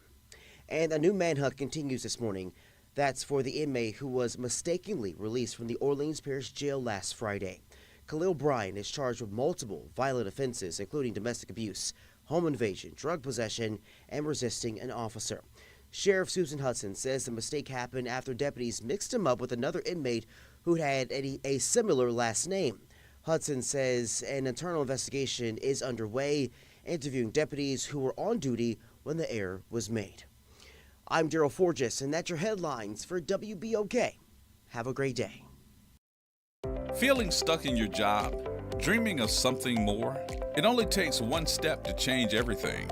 With the Urban League of Louisiana Skill Up Louisiana, you can train for high-paying careers in wind, solar, hydrogen energy, automotive, cybersecurity, AI, and more. This isn't a job, it's your future. A new career starts with one step. Your future is waiting. Visit urbanleaguela.org/apprenticeships to learn more and apply today. Making a difference in the community. WBOK 1230 AM. Good morning, Wake Up. The Good Morning Show. Good morning. On WBOK.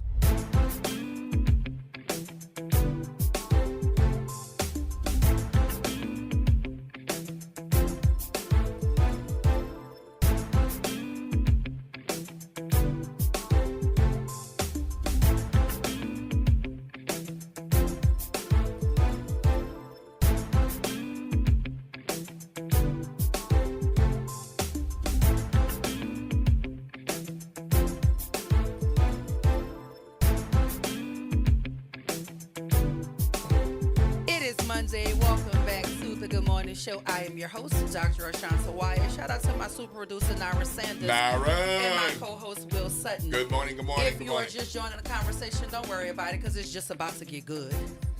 Because we have Pastor Gary and Paulana Mack in the studio with us this morning talking about intimacy, romance, and sex with a biblical perspective. Woo. If you want to join this conversation, the number is 504-582-9422.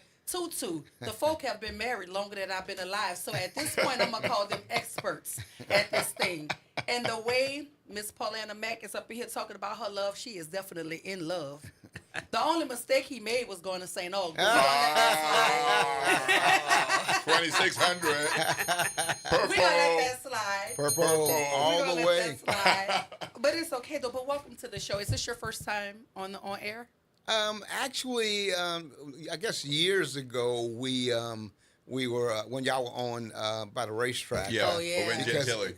We had a business at the time, and we were on doing a promo for the business, and so we've done it once before. Okay. Yeah. Okay, so 45 years. Yes. What's the recipe? Well, I mean, is it 2 ounces or something, a pound or something? What is it? I think God is our center. Come on now. And so she's a PK, a preacher's kid, so she was born in the Word. And at the time, I was Catholic, and so I had some growing to do.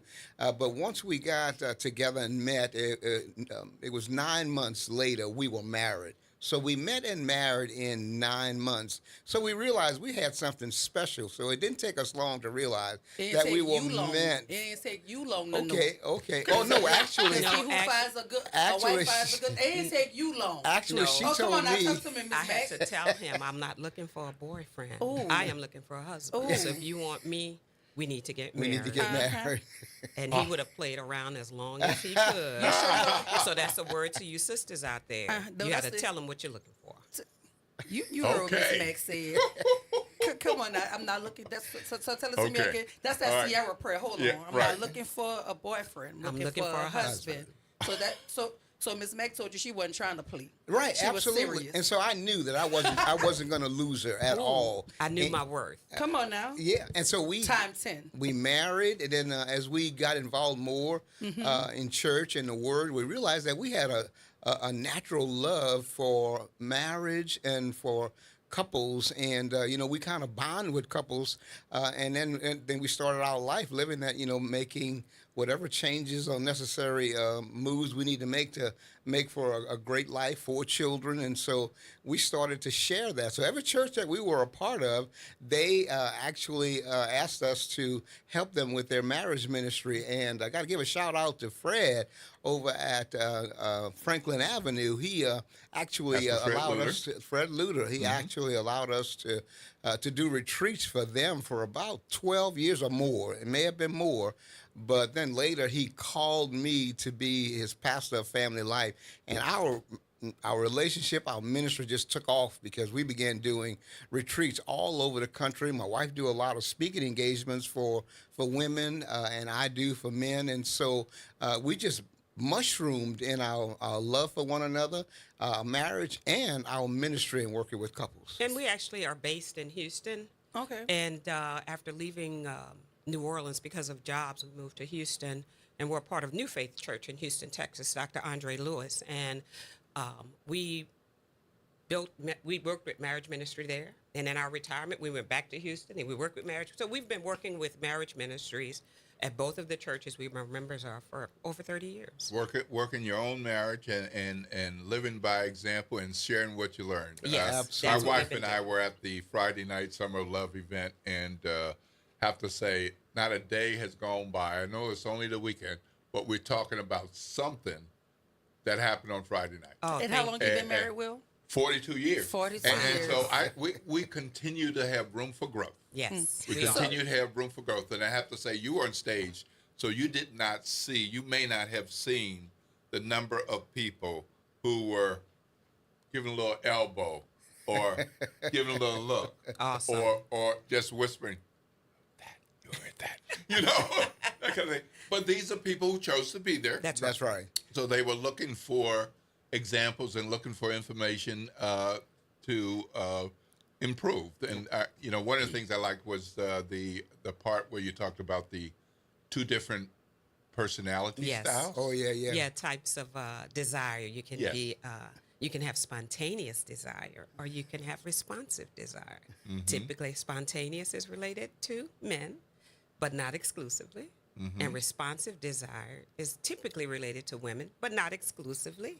You just need to know what your type of desire how you respond to desire in a way that the two of you can work together to ultimately have the type of intimate relationship that God intended.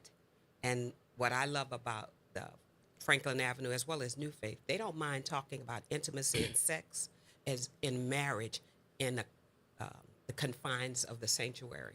God created it, so why isn't the church talking about it? So to that point, because I feel like we talk about all of the good stuff. So during this retreat or this conversation, are we talking about the pitfalls to that marriage's experience so that folk can know how to handle that? Because we're talking about the sex and the intimacy, but do we touch on infidelity and things of that nature in this setting? Well, this particular event was the topic. We were given a topic, and our topic was spontaneous love, keeping the spark alive. Okay. So we focused around that. But typically when we are called to do a conference or we attend a conference, they talk about everything, whether it's conflict, whether it's managing anger, finances. It could be finances, it could be communication, it could be blended families. But this particular session was about intimacy. And in that session, we did talk about what hinders intimacy in relationships. So, yes, we talk about all of it. Okay, good. Because that's what I've never been married. Listen, so I don't know. Honey, you missing out. I'm missing out. You're missing out. But God has given us the opportunity to choose someone, with his guidance that I can be intimate with whenever I want because we're married.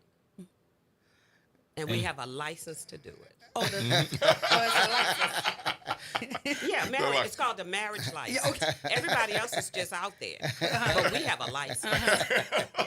Now keep in mind, even through the course of the topics that they give us, we talk about the good stuff, of course. We talk about, how you can increase and enhance your relationship. But we also do, like my wife said, we talk about the things that hinder. So we try to identify for couples that, you might be in that category where you're hindering the intimacy from being what it could be, or the sex from being what it could be. And so we talk about it, we bring it out. We don't make it something that's a voodoo or something you're afraid to talk about. We talk about it, but then we give them ideas and methods of making life and intimacy better.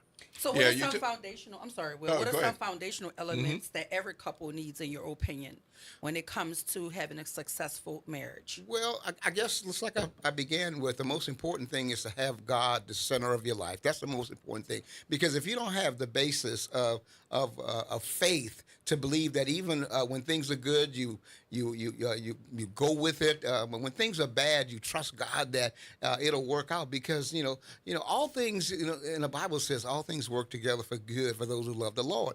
And so what that really means is, even when you're having a difficult time in life, you trust God through it and watch you get through it. James said it best in the Bible. It says, "Count it all joy when you go through trials and tribulations," because it tells us that your perseverance will make you stronger. So because we have persevered through the tough times in life, we actually, it's a crazy thing to say, but we get excited when trouble comes, because we know if God's done it before, he'll do it again. So what do you say to the folk who like myself, unmarried folk, who look at the divorce rate? Because I'm quite sure when people get married, they feel like they've found their person and this is what they're supposed to be doing. And for whatever reason, it doesn't go the way that they intended.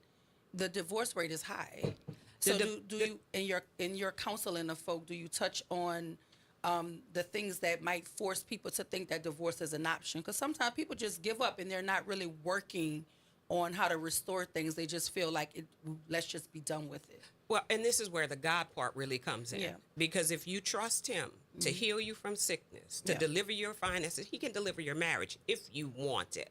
So for those people who are experiencing difficulties, we always challenge couples. We are going to work to help you save your relationship.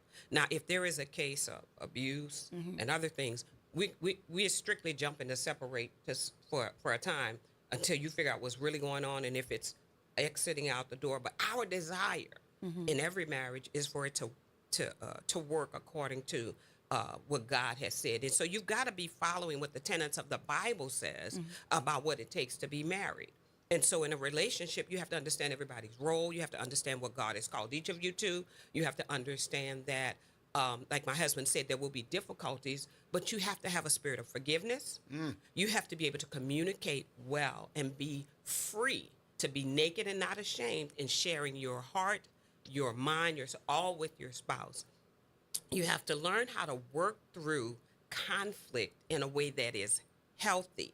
You have to learn to recognize you didn't marry yourself. You married someone who is different from you, and it was probably the difference that attracted you. So don't try to make them like you. Appreciate the differences. And there's some stuff that we stress out over that's not even critical. And we get over the moon worried about stuff that's not even the important stuff. So focus on what really, really matters. But you asked a question earlier, what are the things that it takes to have a successful marriage? It has to be a really good faith in God and belief that God will get you through anything. You have to be able to communicate. And I'm talking about speaking, listening, and understanding. You have to have intimacy regularly, meaning not just holding hands and hugging, but you need to have sex on a regular basis because it brings the two of you together in a way that that can't be done any other way. We believe that you all have to have some common interest, things that you enjoy doing together. You don't have to go play golf with your husband every week, and he doesn't have to go with you to the mall. But there should be something that draws you together to just enjoy each other. And I also think you have to play together. You got to do stuff and have fun together. So listen, I'm telling you, I want to ask something controversial, right? Let's do it. Let's go ahead. Because I saw a segment and it was on TV, and this person was big in ministry, and his wife was sitting next to him, and they were being interviewed. And this lady literally said she used to help her husband get dressed to go see his other woman. Okay, but that's a whole demonic I'm not other spirit. subscribing to that I kind can't of speak foolishness. on that. Yeah, well, I'm like but I think it speaks to whose doctrine you're following, because people are under his leadership in terms of the gospel and the word. And I'm just confused on what God he told him to do this. I'm confused. That's why you have to. But I've never been married, so I don't know. But see, and that's the difference. See, that's not the word. You know, there's a lot of people who interpret the Bible for their own good, but that's certainly not the word. It's one woman, one man for one lifetime. You know, God didn't bring Adam 2 or 3 Eves, Shirley and Micah. No, he brought him one woman and described their whole period of their life as being a couple together. And so all the other things that we hear out here in the world, you know, they've tried to make marriage to be something that's beyond what the Bible describes as being for two people, where you can have 2 men or two women or multiple people. That is not God's plan for marriage at all. And so when you see that kind of thing, that's purely worldly. That's of the devil. That is not of God. And so unfortunately, you know, people in ministry, you know, who have a leadership following, you know, they're going to be held accountable for saying and doing things that that's against the word of God. And that's a tough thing. That you read the word for yourself. For yourself, absolutely. But that's what I'm saying. Like if I'm under a leader or a shepherd that is, you know, living his actual life that way, but then he's preaching something different, how do I discern what I'm supposed to be following, what you're saying or what you're doing? You're supposed to follow what the word of God says. And if anything doesn't line up with that, you need to make some different decisions. Find another shepherd. Absolutely. You know, God will guide you. You know, one of the things that I was particularly touched by was you all talking about getting angry with each other. Oh, yeah. Yeah. And how you've learned to get over that so quickly. Now, let me give some context because, you know, I know we got limited time. Y'all live in a freaking RV, a very nice one. Yes, it is. So, a very nice one. So, these spaces to go are kind of over that way, over this way, that kind of thing. And you talked about that a little bit, but see, your idea of... First of all, you know, we tell people when you talk about RV life, it's not for everyone. You know, for us, you really got to have a close relationship, and most of all, one thing we talked about, you got to have a connection. You see, we have a connection whereby we love to be together. You notice I didn't say like. Yeah. We love to be together. And so that closeness just adds to our relationship. And so, yes, we have conflict. Oh, we're not perfect. But we've learned to forgive and forget and forgive quick. Why? Because when you don't, all it does is hinders your happiness, your joy. It's so sad when you see people out in public. They're always mad. They're always arguing. They're always talking about. Because they're also not having sex on a regular basis. Exactly. I'm just saying that's probably why they're walking around angry like that. That's probably a good reason. Yeah. But can you talk to us about the 5 T's? Oh, the 5 T's. Yes. Okay, so in a relationship, there are a couple things that every couple should have to ensure they keep the spark alive. Let me get my pen. Okay. Come on. So the first one is time. 2 people you can't create a spark with somebody you don't spend time with. And so you've got to spend time together, that time talking, walking, holding hands. And I'm not talking about the time that you're having sex. I'm just saying other time where you are invigorating and you are nurturing this relationship. Some of us spend more time with other people than we do with our spouses. Yeah. And the value in our home, in our family circle, it's me and him.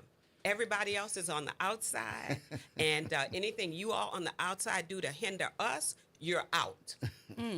Okay, so time is the first T. Okay. The other thing that you have to do is you have to try.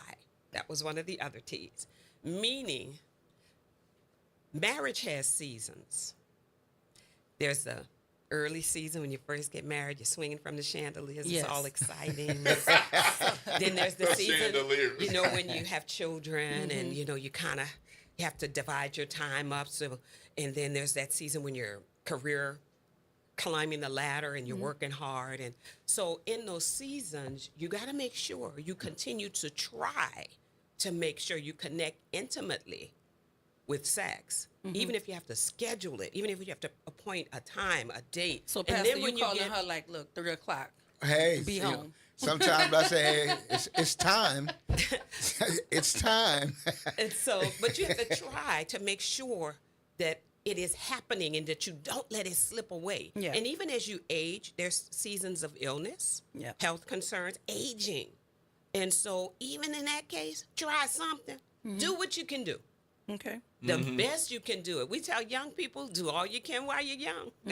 So you can remember it. Because when you get old.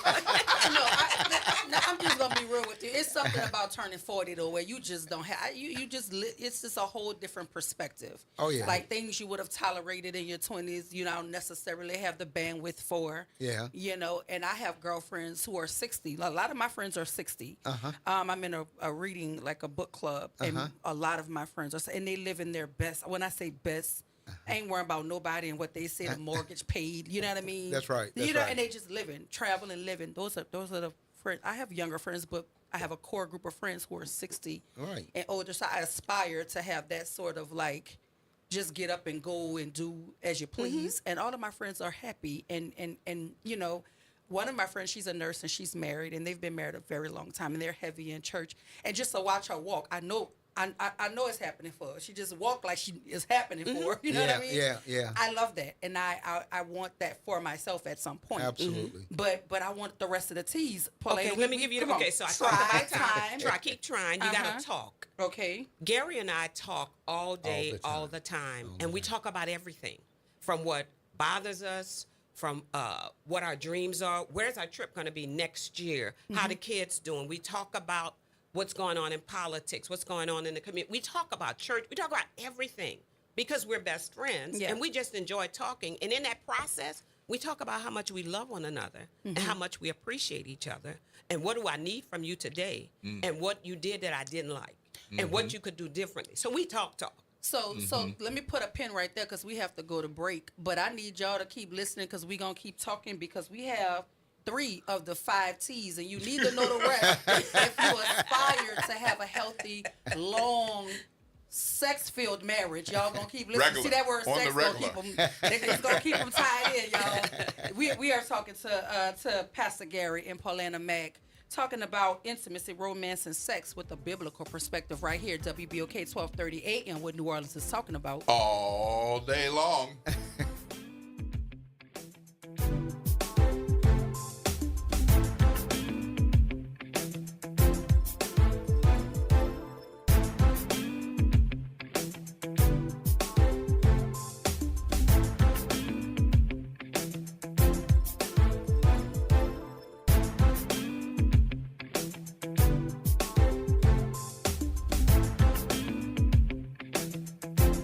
This is your news update for WBOK from WDSU. For all your news and weather, watch WDSU News, New Orleans' leader in live, local, late-breaking news. Today at noon and 4 p.m. Today is a WDSU first warning weather alert day. An extreme heat warning is in effect as highs reach the upper 90s, feeling as hot as 114. Stay hydrated and limit time outdoors. Rain chances stay low today. Highs Tuesday will also reach the upper 90s with a slightly better chance for storms. Scattered storms expected by Wednesday on into the weekend. From the WDSU First Warning Weather Center, I'm Raven Richard. Start your day off right. Just getting your day started. Early morning gospel on WBOK. Welcome to Chemical of the Month by the community scientists at Rise St. James. This month, we spotlight phthalates, chemicals added to plastics, especially PVC, to make them more flexible and durable. But there's more. Research shows phthalates may disrupt hormones, affect reproductive health, and contribute to environmental pollution impacting our communities. Join us as we explore how these additives shape our everyday lives and the world around us. For more details, visit risestjames.org. Empower your knowledge with Rise. Hey, New Orleans, look for important changes to your natural gas service. This summer, Delta Utilities takes over for Entergy Gas with a Louisiana-born, Louisiana-based approach to safe, clean, reliable natural gas. No interruptions or rate changes due to the transition, just dependable service and modernized technology to keep you running smoothly. Get to know us at deltautilities.com and stay tuned for more later this summer. Delta Utilities, focused on natural gas, committed to New Orleans. Visit DePaul's new Algiers Health Center at 2801 General de Gaulle Drive to receive primary and preventive care for both adults and children. Services also include behavioral health, imaging, and on-site pharmacy, vision, Medicaid enrollment assistance, and more. For appointments, visit DePaulCommunityHealthCenters.org or call 504-207-3060. Hey everybody, it's Kimber White Dupree. And it's Graylin Bryant Banks from the front porch. We're coming up next. Good morning, Wake Up. The Good Morning Show. Good morning. On WBOK.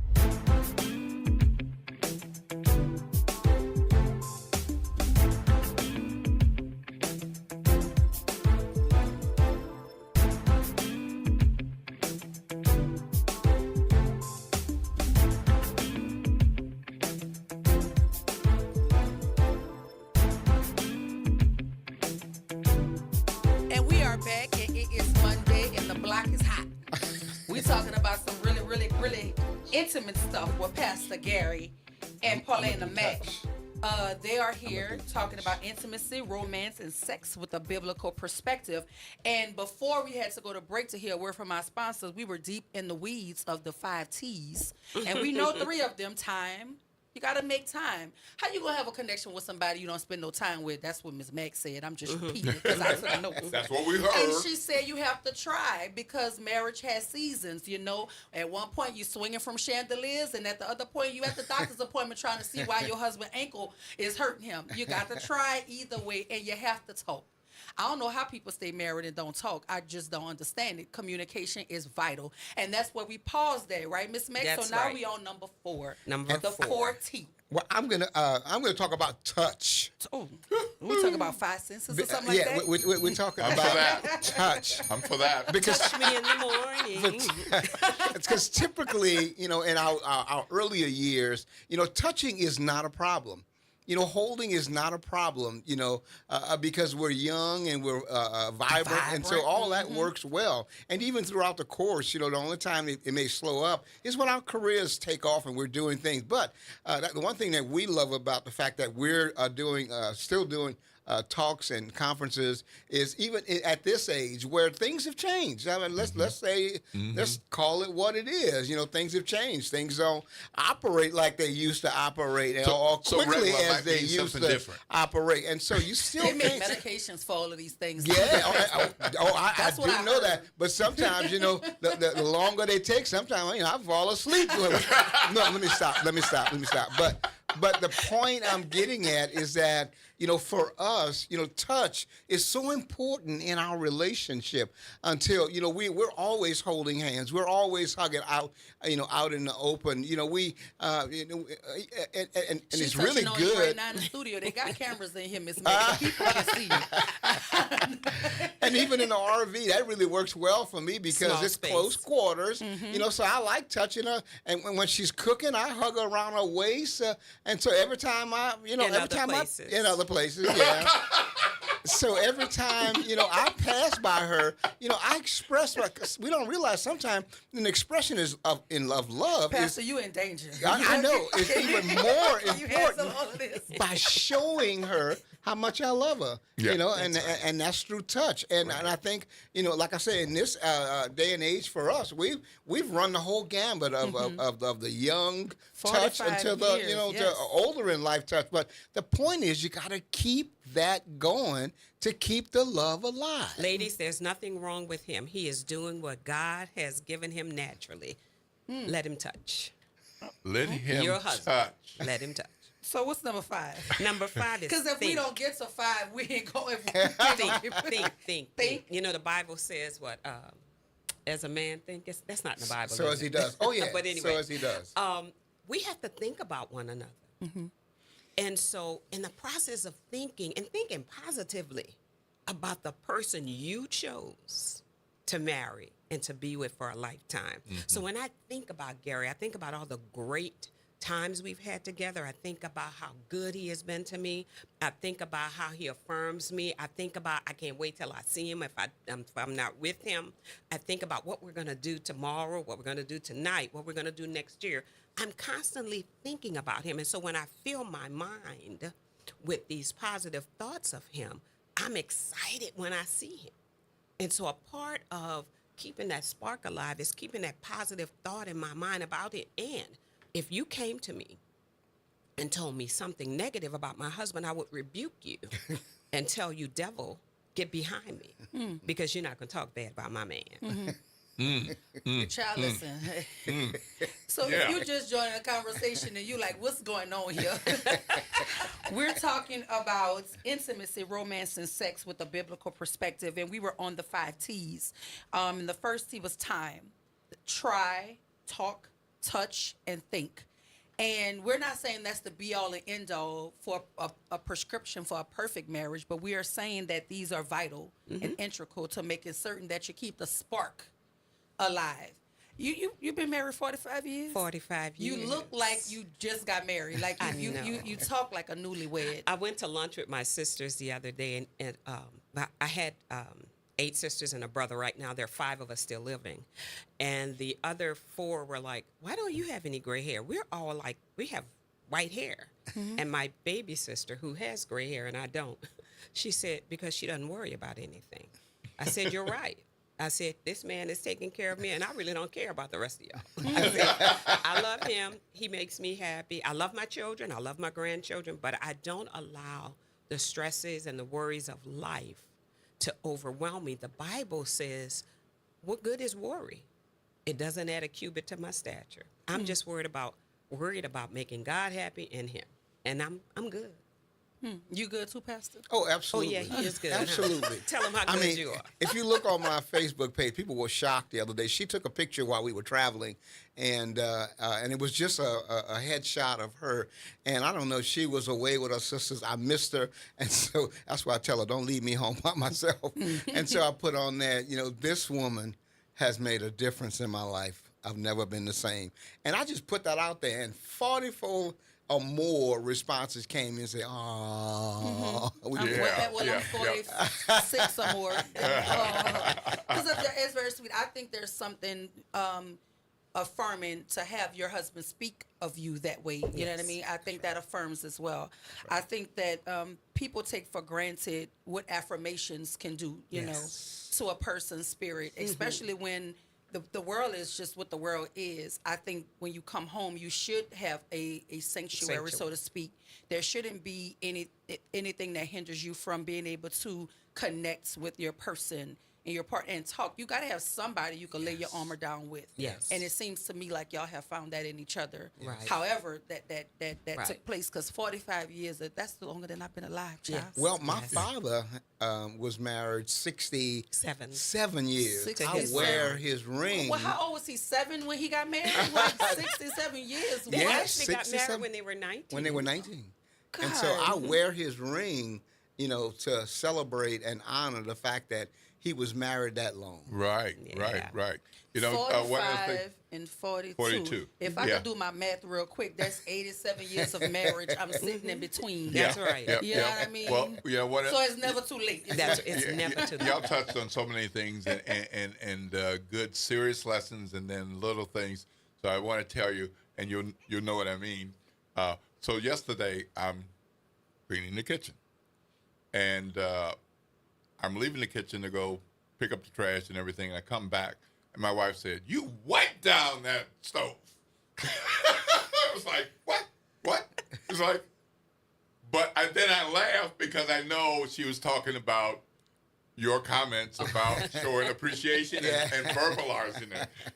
Right, that's right. Because the wipe down was not that good. I needed to go back and do some more. But she was appreciating what I did. That's a beautiful thing. Yeah. So for anyone listening who may want to reach out for counseling or guidance, how can they contact you? Do you offer Zoom counseling? How can couples get started? Well, we do offer Zoom counseling because we're on the road all the time. Yes. And so, and then nowadays people don't want to come to the church anyway, for counseling. They, they want Zoom. Now, I am retired. I just want to make sure that I am retired. But I still do Zoom counseling. And we certainly can't do it for free, but we don't have a price. We just say you send us what you think the counseling was worth. But you can reach us at me, Pastor Mac, 504-717-6278. Or for the ladies that just want to talk to my wife. Via email at themacs, THEMACKS01 So listen, it's been a dynamic conversation, and we have to go because the front porch. I don't know how the front porch gonna follow this conversation, but I'm certain they're gonna try. If you're just joining us, you missed a hot one. I want to recap our guests. We talked to Jay Cicero, the CEO of the Greater New Orleans Foundation, talking about that premier season ticket raffle, whereby $100 can earn you can win tickets to every organization, whether it's the Pelicans, the Saints, LSU. I mean, Tulane. if you could think it, they're offering Women's it ball. $100, and they're going to announce the winner August the 24th, and he's promised to come back that Monday to tell us who the winner is right here on the airwaves of WBOK. But the crown jewel of the day, the conversation that all y'all are probably leaned in and listening to, was with Pastor Gary and Paulina Mack, talking about intimacy, romance, and sex with a biblical perspective. And we're going to leave y'all with the 5 T's again. Number 1 was time. You got to make time, people. You got to try. It might have not worked the first time. Try it again. And you have to talk to your partner. I don't know why y'all walking around there mad. Ain't nothing gonna get solved in silence. Talk to each other. And you got to touch on her. While she cooking, go hug her. You understand what I'm saying? When the man laying down, read the book, rub his feet, do something. Touch your partner, and then you got to think. And a lot of us need to think before we speak, because sometimes we let the devil get real busy. But she said you ain't gonna come to her talk about her man, get thee behind me, Satan. And they live in an RV life. They living a life, y'all. How many years? 45? When is your 46? April 12th. April 12th. So on April 12th, they will be happily married 46 years. Congratulations to y'all. And if y'all want to reach out to them, you could talk to the pastor via his cell phone number that he gave out to you. But my girl said email her. Don't call her phone. The Max. Right. The Max. Email her. It's been quite the conversation. Thank you for so joining much. us. Thank you so much. We Quite appreciate helpful. you. Y'all stay tuned. Up next for the Front Porch with Graylin and Kimber. As far as the Good Morning Show, Dr. Ashanta Wyatt, my super producer, Naren Sanders, and my co-host, Will Sutton. We Good gonna morning. see y'all tomorrow. This is WBOK 1230 AM, what New Orleans is always talking about. All day the long. time.